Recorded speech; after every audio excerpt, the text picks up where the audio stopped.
ಸಾಮಾನ್ಯವಾಗಿ ಹಳ್ಳಿ ಕಡೆಯೆಲ್ಲ ಈ ಗಿಡಮೂಲಿಕೆಯನ್ನು ಹಿರೇಮದ್ದಿನ ಸೊಪ್ಪು ಅಂತ ಕರೀತಾರೆ.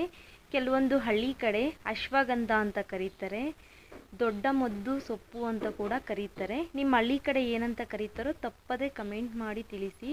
ಈ ಅಶ್ವಗಂಧದ 10 ಪ್ರಮುಖ ಆರೋಗ್ಯ ಪ್ರಯೋಜನಗಳನ್ನು ನೋಡೋದಾದರೆ, ಒತ್ತಡ ಹಾಗೆಯೇ ಆತಂಕವನ್ನು ಕಡಿಮೆ ಮಾಡುತ್ತೆ, ನಿದ್ದೆಯ ಗುಣಮಟ್ಟವನ್ನು ಸುಧಾರಿಸುತ್ತೆ, ರೋಗ ನಿರೋಧಕ ಶಕ್ತಿಯನ್ನು ಹೆಚ್ಚಿಸುತ್ತೆ, ಮಾನಸಿಕ ಕಾರ್ಯಕ್ಷಮತೆಯನ್ನು ಸುಧಾರಿಸುತ್ತೆ, ಕ್ರೀಡಾ ಕಾರ್ಯಕ್ಷಮತೆಯನ್ನು ಸುಧಾರಿಸುತ್ತೆ, ಉರಿಯೂತ ವಿರೋಧಿ ಪರಿಣಾಮಗಳನ್ನು ಸುಧಾರಿಸುತ್ತೆ, ಉತ್ಕರ್ಷಣ ನಿರೋಧಕ ಗುಣಗಳನ್ನು ಹೊಂದಿದೆ, ಹೃದಯದ ಆರೋಗ್ಯವನ್ನು ಕಾಪಾಡುತ್ತೆ. ಈ ಹಿರೇಮದ್ದಿನ ಸೊಪ್ಪನ್ನು ಯಾವ ರೀತಿ ನಾವು ಬಳಸ್ಬೋದು ಅಂತಂದರೆ, ಹಸಿ ಎಲೆಗಳನ್ನು ತೊಗೊಂಬಂದು ಕಷಾಯ ರೂಪದಲ್ಲಿ ಕಷಾಯ ಮಾಡಿ ಆದರೂ ಸೇವನೆ ಮಾಡ್ಬೋದು, ಅಥವಾ ಚೂರ್ಣ ಮಾಡಿ ಆದರೂ ಬೆಳಗ್ಗೆ ಖಾಲಿ ಹೊಟ್ಟೆಯಲ್ಲಿ ಪ್ರತಿದಿನ ಸೇವನೆ ಮಾಡ್ಬೋದು. ಯಾವ ರೀತಿ ಅಂತಂದರೆ, ನಿಮಗೆ ಅತಿ ಬಲದ ಗಿಡ ಗೊತ್ತಿರುತ್ತೆ, ಅಥವಾ ತುರ್ಬಿ ಗಿಡ ಅಂತ ಕರಿತೀವಿ. ಆ ಗಿಡದ ಎಲೆಗಳನ್ನು, ತಾಜಾ ಎಲೆಗಳನ್ನು ತೊಗೊಂಬಂದು, ಹಾಗೆ ಈ ಹಿರೇಮದ್ದಿನ ಸೊಪ್ಪನ್ನು, ತಾಜಾ ಸೊಪ್ಪನ್ನು ತೊಗೊಂಬಂದು ಚೆನ್ನಾಗಿ ತೊಳೆದು ನೆರಳಲ್ಲಿ 2 ಸೊಪ್ಪನ್ನು ಒಣಗಿಸಿ ನಂತರ ಅದನ್ನು ಪುಡಿ ಮಾಡಿ ಬೆಳಗ್ಗೆ ಖಾಲಿ ಹೊಟ್ಟೆಯಲ್ಲಿ ಹಾಲಿಗಾದರೂ ಅಥವಾ ಬಿಸಿ ನೀರಿನಲ್ಲಾದರೂ ಹಾಕಿ ಕುಡಿತಾ ಬಂದರೆ ನಿಮ್ಮ ದೇಹಕ್ಕೆ ಹೆಚ್ಚಾಗಿ ಶಕ್ತಿ ದೊರೆಯುತ್ತೆ. ಹಾಗೆಯೇ ಈ ಒಂದು ಬ್ಲಡ್ ಸರ್ಕ್ಯುಲೇಷನ್ ಕೂಡ ಸುಗಮವಾಗಿ ಕಾರ್ಯನಿರ್ವಹಿಸುತ್ತೆ. ಸಾಮಾನ್ಯವಾಗಿ ಹರಳಿ ಮರ ಪ್ರತಿಯೊಬ್ಬರಿಗೂ ತಿಳಿದೇ ಇರುವಂಥದ್ದು. ಇದು ನೋಡಿ, ಇದು ಒಂದು ಚಿಕ್ಕ ಹರಳಿ ಮರದ ಒಂದು ಸಸ್ಯ. ಇದು ಈ ಹರಳಿ ಮರ ಆಯುರ್ವೇದದಲ್ಲಿ ಅತ್ಯಂತ ಪ್ರಮುಖವಾದ ಔಷಧಿ ಗುಣವನ್ನು ಹೊಂದಿರುವಂತಹ ಅಮೂಲ್ಯವಾದಂಥ ರತ್ನ. ಈ ಒಂದು ಹರಳಿ ಮರದ ಎಲೆಗಳು ಉತ್ಕರ್ಷಣ ನಿರೋಧಕ ಅಂದರೆ ಆ್ಯಂಟಿ ಆಕ್ಸಿಡೆಂಟ್ ತುಂಬಾ ಇರೋದ್ರಿಂದ ಉರಿಯೂತವನ್ನು ನಿವಾರಣೆ ಮಾಡುವಂತಹ ಒಂದು ಆ್ಯಂಟಿ ಇನ್ಫ್ಲಮೇಟರಿ ಹಾಗೆಯೇ ಬ್ಯಾಕ್ಟೀರಿಯಾ ವಿರೋಧಿ ಗುಣಗಳನ್ನು ಕೂಡ ಹೊಂದಿದೆ. ಈ ಒಂದು ಹರಳಿ ಗಿಡದ ಪ್ರಮುಖ ಔಷಧೀಯ ಗುಣಗಳನ್ನು ನೋಡ್ತಾ ಹೋದರೆ, ಅಸ್ತಮವನ್ನು ನಿವಾರಣೆ ಮಾಡುತ್ತೆ. ಯಾವ ರೀತಿ ಈ ಒಂದು ಎಲೆಗಳನ್ನು ಸೇವನೆ ಮಾಡ್ಬೋದು ಅಂತಂದರೆ, ಎಲೆಗಳನ್ನು, ತಾಜಾ ಎಲೆಗಳನ್ನು ತೊಗೊಂಬಂದು ಚೆನ್ನಾಗಿ ತೊಳೆದು ಹಾಲಿನಲ್ಲಿ, ಅಂದರೆ ನೀವು ಯಾವ ಒಂದು ಹಾಲನ್ನು ಬಳಸ್ತೀರೋ, ಹಸುವಿನ ಹಾಲಾದರೂ ಪರವಾಗಿಲ್ಲ, ಎಮ್ಮೆ ಹಾಲಾದರೂ ಪರವಾಗಿಲ್ಲ, ಹಾಲಲ್ಲಿ ಈ ಒಂದು ತಾಜಾ ಎಲೆಗಳನ್ನು ಹಾಕಿ ಚೆನ್ನಾಗಿ ಕುದಿಸಿ ಕುಡಿತಾ ಬಂದರೆ ಕಾಲಕ್ರಮೇಣವಾಗಿ ಅಸ್ತಮ ಸಮಸ್ಯೆ ಹಾಗೆಯೇ ಉಸಿರಾಟದ ತೊಂದರೆಗಳು ಕಡಿಮೆಯಾಗುತ್ತೆ. ಹಾಗೆಯೇ ಜೀರ್ಣಕ್ರಿಯೆಯನ್ನು ಕೂಡ ಸುಧಾರಣೆ ಮಾಡುತ್ತೆ. ಯಾವ ರೀತಿ ಒಂದು ಜೀರ್ಣಕ್ರಿಯೆಗೆ ಒಂದು ಸುಧಾರಣೆ ಮಾಡೋದಕ್ಕೋಸ್ಕರ ಈ ಎಲೆಗಳನ್ನು ಬಳಸ್ಬೋದು ಅಂತಂದರೆ, ತಾಜಾ ಎಲೆಗಳನ್ನು ತೊಗೊಂಬಂದು ಕಷಾಯ ಮಾಡಿ ಸೇವನೆ ಮಾಡೋದ್ರಿಂದ ನಮ್ಮ ಒಂದು ಜೀರ್ಣಾಂಗದ ವ್ಯವಸ್ಥೆಯನ್ನು ಆರೋಗ್ಯವಾಗಿರಿಸುತ್ತೆ. ಹಾಗೆಯೇ ಮಲಬದ್ಧತೆ, ಅತಿಸಾರದಂತಹ ಸಮಸ್ಯೆಗಳನ್ನು ಕೂಡ ನಿವಾರಣೆ ಮಾಡುತ್ತೆ.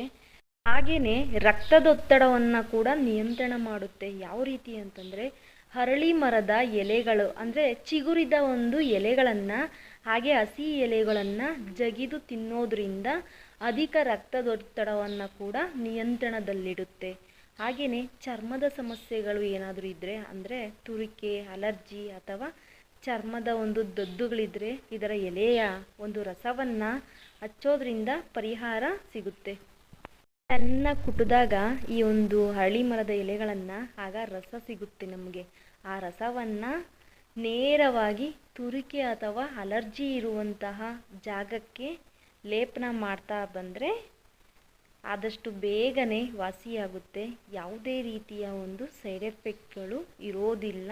ಹಾಗೆಯೇ ಗಾಯಗಳನ್ನು ಗುಣಪಡಿಸುವಂತಹ ಒಂದು ಶಕ್ತಿಯನ್ನು ಈ ಒಂದು ಹರಳಿ ಮರದ ಎಲೆಗಳು ಹೊಂದಿದೆ. ಎಲೆಗಳನ್ನು ಬಿಸಿ ಮಾಡಿ ಗಾಯ ಅಥವಾ ಊತವಿರುವ ಜಾಗಕ್ಕೆ ಕಟ್ಟೋದ್ರಿಂದ ನೋವು ಹಾಗೆಯೇ ಊತ ಬೇಗನೆ ಕಡಿಮೆಯಾಗುತ್ತೆ. ಸಾಮಾನ್ಯವಾಗಿ ಗ್ರಾಮೀಣ ಪ್ರದೇಶಗಳಲ್ಲಿ ಪ್ರತಿಯೊಬ್ಬರಿಗೂ ಚಿರಪರಿಚಯ ಇರುವಂಥದ್ದು ಈ ಲಕ್ಕಿ ಗಿಡ. ಇದು ಆಯುರ್ವೇದ ಔಷಧೀಯ ಪದ್ಧತಿಯಲ್ಲಿ ಬಳಕೆಯಲ್ಲಿರುವ ಒಂದು ಅತ್ಯಮೂಲ್ಯವಾದಂತಹ ರತ್ನ. ಇದನ್ನು ಬಿಳಿ ನೆಕ್ಕಿ ಅಂತ ಕೂಡ ಕರೀತಾರೆ. ಈ ಗಿಡ ಸುಮಾರು 2 ರಿಂದ 8 ಮೀಟರ್ ಉದ್ದ ಇರುತ್ತೆ. ಇದರ ತೊಗಟೆ ಕೆಂಪು ಕಂದು ಬಣ್ಣ ಇರುತ್ತೆ. ಇದರ ವೈಜ್ಞಾನಿಕ ಹೆಸರು ವಿಟೆಕ್ಸ್ ಟ್ರಿಪೋಲಿಯಾ ಅಂತ ಕರೀತಾರೆ. ಈ ಲಕ್ಕಿ ಗಿಡದ ವಿವಿಧ ಭಾಷೆಗಳಲ್ಲಿ ನೋಡೋದಾದರೆ ತಮಿಳಲ್ಲಿ ನೊಚ್ಚಿ ಅಂತ ಕರೀತಾರೆ, ಹಿಂದಿಯಲ್ಲಿ ನಿರ್ಗುಂಡಿ ಅಂತ ಕರೀತಾರೆ, ಸಂಸ್ಕೃತದಲ್ಲಿ ಸಿಂಧುವಾರ, ತೆಲುಗಿನಲ್ಲಿ ಕೂಡ ಸಿಂಧುವಾರ್ ಅಥವಾ ಸಿಂಧುವಾರ್ ಅಂತಲೇ ಕರೀತಾರೆ. ಹಾಗೆಯೇ ಬಂಗಾಳಿಯಲ್ಲಿ ಸುರಾಕ್ಷಿತ, ಸಮಾಲು, ನಿರ್ಗುಂಡಿ, ಸಿಂಧೂರಿ, ಬೆಗುನ, ವಿನ್ನು ಅಂತೆಲ್ಲ ಕರೀತಾರೆ. ಮಲಯಾಳಂನಲ್ಲಿ ಕರುನೊಚ್ಚಿ ಅಂತ ಕರೀತಾರೆ.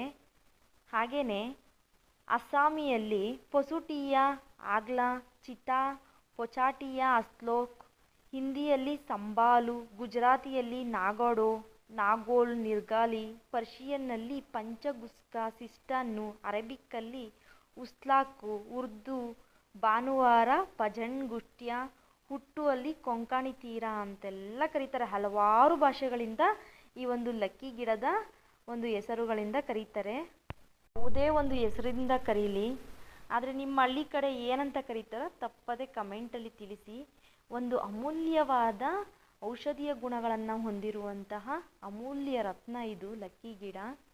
ಲಕ್ಕಿ ಗಿಡದ ಒಂದು ಗುಣಕರ್ಮವನ್ನು ನೋಡೋದಾದರೆ ಇದು ಖಾರ, ಕಹಿ ಹಾಗೆಯೇ ಒಗರು ರಸಗಳಿಂದ ಕೂಡಿದ್ದು ಉಷ್ಣವೀರ್ಯವಾಗಿದೆ. ವಿಪಾಕದಲ್ಲಿ ಖಾರವೂ ಹಾಗೂ ಲಘುನೂ ಕೂಡ ಆಗಿದೆ. ಇದು ಸಾಮಾನ್ಯವಾಗಿ ನಮ್ಮ ಹಳ್ಳಿಗಳ ಕಡೆ ಎಲ್ಲ ಹೆಣ್ಮಕ್ಳು ಮೆಚೂರ್ಡಾದಾಗ ಹೊಸ್ಕೆ ಹಾಕೋದಕ್ಕೆ ಈ ಲಕ್ಕಿ ಗಿಡವನ್ನು ಬಳಸಿ ಗುಡಿಸಲನ್ನು ಹಾಕ್ತಾರೆ. ಹಾಗೆಯೇ ಮುನೇಶ್ವರ ಅನ್ನುವಂತಹ ಒಂದು ಪೂಜೆಯನ್ನು ಮಾಡ್ತಾರೆ ನಮ್ಮ ಹಳ್ಳಿಗಳ ಕಡೆ, ಮುಂದ್ಯಾವರು ಅಂತ ಕರೀತಾರೆ. ಅಂಥ ಸಂದರ್ಭದಲ್ಲೆಲ್ಲ ಈ ಲಕ್ಕಿ ಗಿಡವನ್ನು ಹಸಿರು ಗುಡಿಸಲನ್ನು ಕಟ್ಟೋದಕ್ಕೆ ಕೂಡ ಈ ಲಕ್ಕಿ ಗಿಡವನ್ನು ನಾವು ಬಳಸ್ತೀವಿ.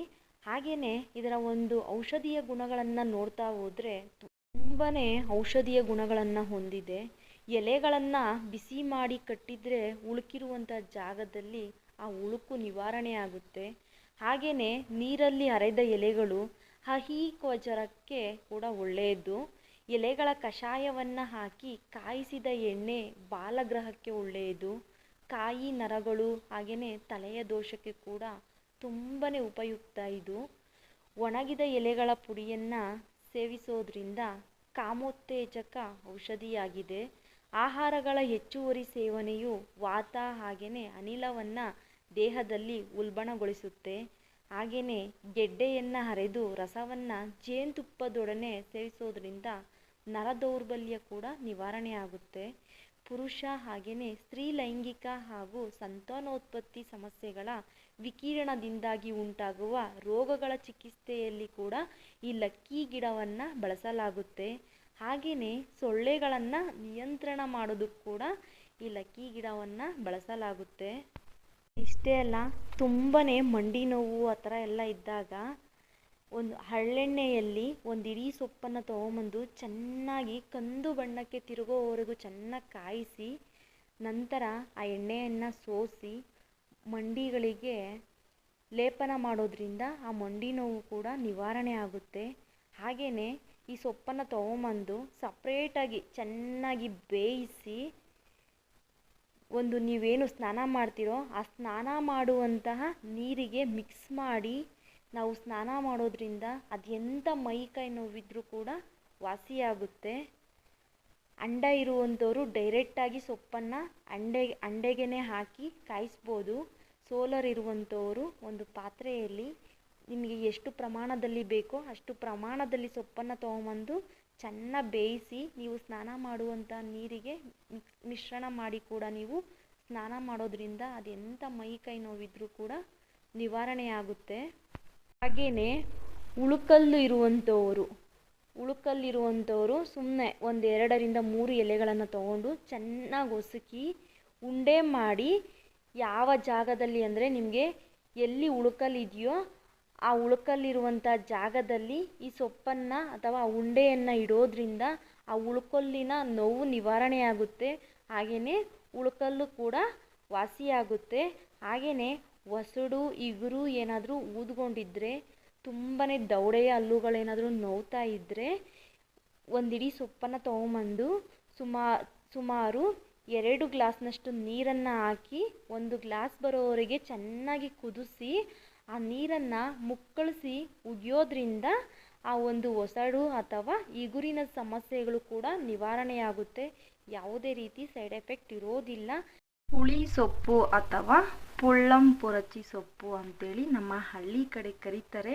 ನಿಮ್ಮ ಹಳ್ಳಿ ಕಡೆ ಏನಂತ ಕರೀತಾರೋ ತಪ್ಪದೆ ಕಮೆಂಟಲ್ಲಿ ತಿಳಿಸಿ. ಈ ಹುಳಿ ಸೊಪ್ಪಂತೂ ಆರೋಗ್ಯಕ್ಕೆ ತುಂಬ ಒಳ್ಳೆಯದು. ಹಾಗೆಯೇ ಅನೇಕ ಮನೆಮದ್ದುಗಳಲ್ಲಿ ಈ ಹುಳಿ ಸೊಪ್ಪನ್ನು ಬಳಸಲಾಗುತ್ತೆ.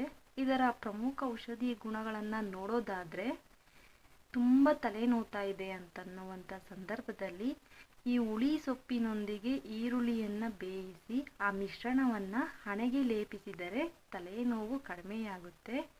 ಹಾಗೆಯೇ ಬಾಯಿ ಹಾಗೆ ಒಸಡಿನ ಸಮಸ್ಯೆಗಳೇನಾದರೂ ಇದ್ದರೆ, ಅಂದರೆ ಇಗುರುದ್ಕೊಂಡಿದೆ ಅಂತೇಳಿ ಸಾಮಾನ್ಯವಾಗಿ ಹಳ್ಳಿಗಳ ಕಡೆ ಎಲ್ಲ ಹೇಳ್ತಾ ಇರ್ತೀರ. ಅಂಥ ಸಂದರ್ಭದಲ್ಲಿ ಈ ಸೊಪ್ಪಿನಿಂದ ರಸವನ್ನು ತೆಗೆದು ಬಾಯಿಯನ್ನು ಮುಕ್ಕಳಿಸೋದ್ರಿಂದ ಬಾಯಿಯ ಹುಣ್ಣು ಹಾಗೆಯೇ ಒಸಡಿನ ರೋಗಗಳು ಕೂಡ ಗುಣವಾಗುತ್ತೆ.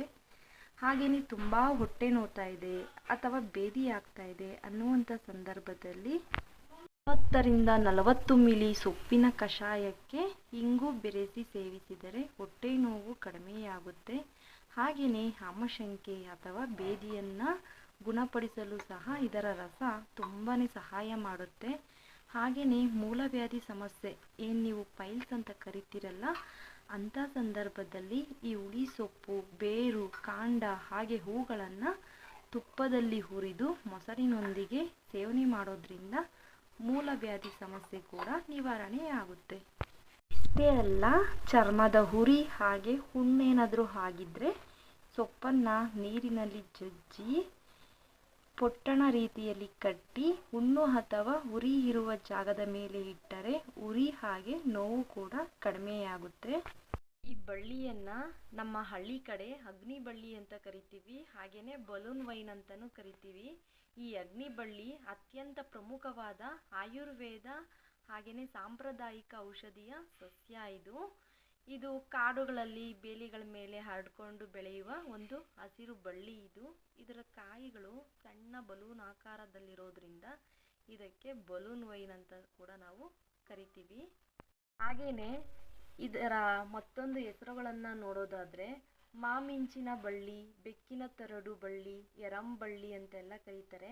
ಹಾಗೆಯೇ ತಮಿಳಲ್ಲಿ ಮುಡಕತ್ತಂಕಿರೈ ಅಂತ ಕೂಡ ಕರೀತಾರೆ.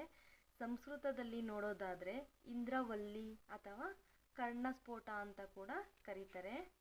ಒಟ್ಟಾರೆ ನಿಮ್ಮ ಹಳ್ಳಿ ಕಡೆ ಏನಂತ ಕರೀತಾರೋ ಕಮೆಂಟಲ್ಲಿ ತಪ್ಪದೆ ತಿಳಿಸಿ.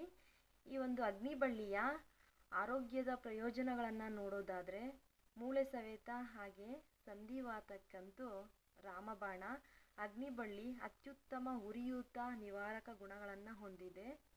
ಹಾಗೆಯೇ ತೀವ್ರವಾದಂತಹ ತಲೆನೋವು ಅಥವಾ ಅರೆ ತಲೆನೋವು, ನಾವು ಮೈಗ್ರೇನ್ ಅಂತ ಏನು ಕರಿತೀವೋ ಅಂಥ ಸಮಸ್ಯೆ ಇದ್ದಾಗ ಎಲೆಗಳನ್ನು ನಮ್ಮ ತಲೆ ಮೇಲೆ, ಅಂದರೆ ಯಾವುದಾದ್ರೂ ಹಳ್ಳೆಣ್ಣೆಯಲ್ಲಿ ಮಿಕ್ಸ್ ಮಾಡಿ ಹಂಗೆ ಎಣ್ಣೆಯನ್ನು ಲೇಪನ ಮಾಡಿ ತಲೆ ಮೇಲೆ ಆ ಎಲೆಗಳನ್ನು ಹಾಕ್ಕೊಳ್ಳೋದ್ರಿಂದ ಅರೆ ತಲೆನೋವು ಕೂಡ ವಾಸಿಯಾಗುತ್ತೆ. ಹಾಗೆಯೇ ಈ ಬಳ್ಳಿ ಸೊಪ್ಪನ್ನು ಸೇವನೆ ಮಾಡೋದ್ರಿಂದ ಜೀರ್ಣಶಕ್ತಿಯನ್ನು ಹೆಚ್ಚಿಸಿ ಹಸಿವನ್ನು ಸುಧಾರಿಸಲು ಹಾಗೆಯೇ ಮಲಬದ್ಧತೆಯನ್ನು ನಿವಾರಿಸಲು ಕೂಡ ಸಹಾಯ ಮಾಡುತ್ತೆ. ಹಾಗೆಯೇ ನರದೌರ್ಬಲ್ಯಕ್ಕಂತೂ ಉತ್ತಮವಾದ ಒಂದು ಔಷಧಿ ಗುಣ ಹೊಂದಿರುವಂಥ ಗಿಡಮೂಲಿಕೆ ಇದು ನರಮಂಡಲವನ್ನು ಬಲಪಡಿಸುತ್ತೆ. ಹಾಗೆಯೇ ದೇಹದ ಆಯಾಸ, ನರಗಳ ಜಡತ್ವವನ್ನು ಕಡಿಮೆ ಮಾಡುತ್ತೆ.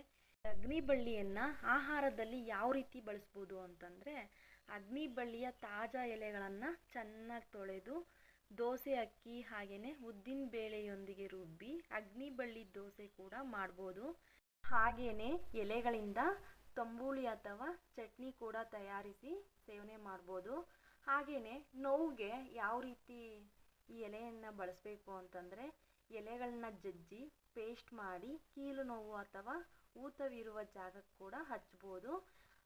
ಇದಲ್ಲದೆ ಇದರ ರಸವನ್ನು ಕೊಬ್ಬರಿ ಎಣ್ಣೆ ಅಥವಾ ಎಳ್ಳೆಣ್ಣೆಯೊಂದಿಗೆ ಕಾಯಿಸಿ ಕೂಡ ನಾವು ನೋವಿನ ಒಂದು ನಿವಾರಕವಾಗಿ ಕೂಡ ಇದನ್ನು ಬಳಸ್ಬೋದು.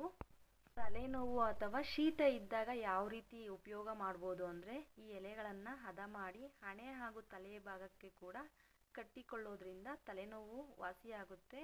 ಇದಲ್ಲದೆ ಇದರಿಂದ ಈ ಎಲೆಗಳಿಂದ ರಸವನ್ನು ತೆಗೆದು ನಾವೀಗ ವಿಕ್ಸ್ ನೀರೊಳಗಡೆ ಹಾಕಿ ಯಾವ ರೀತಿ ಆವಿ ಇಟ್ಕೊತೀರೋ ಅದೇ ರೀತಿ ಆವಿ ಅಥವಾ ಆಘ್ರಾಣಿಸುವ ಮೂಲಕ ಈ ಒಂದು ತಲೆನೋವನ್ನು ನಿವಾರಣೆ ಮಾಡ್ಕೊಬೋದು. ಈ ಚಿಕ್ಕ ಮಾಹಿತಿಯನ್ನು ನಿಮ್ಮ ಫ್ರೆಂಡ್ಸ್ಗೂ ಶೇರ್ ಮಾಡಿ, ಹಾಗೆ ವಿಡಿಯೋಗೊಂದು ಲೈಕ್ ಮಾಡಿ, ನಿಮ್ಮ ಅಭಿಪ್ರಾಯಗಳನ್ನು ಕಮೆಂಟಲ್ಲಿ ತಿಳಿಸಿ. ಹಾಗೆಯೇ ಇನ್ನಷ್ಟು ಅಪ್ಡೇಟ್ಗಾಗಿ ಹಳ್ಳಿ ಮನೆ ಔಷಧಿ ಫೇಸ್ಬುಕ್ ಪೇಜನ್ನು ಫಾಲೋ ಮಾಡಿ. ಹಾಗೆಯೇ ಹಳ್ಳಿ ಮನೆ ಔಷಧಿ ಯೂಟ್ಯೂಬ್ ಚಾನಲನ್ನು ಕೂಡ ಸಬ್ಸ್ಕ್ರೈಬ್ ಮಾಡಿ. ನಿಮ್ಮ ಆರೋಗ್ಯದ ಕಡೆ ಗಮನ ಹರಿಸಿ. ಪ್ರತಿಯೊಬ್ಬರಿಗೂ ತುಂಬು ಹೃದಯದ ಧನ್ಯವಾದಗಳು.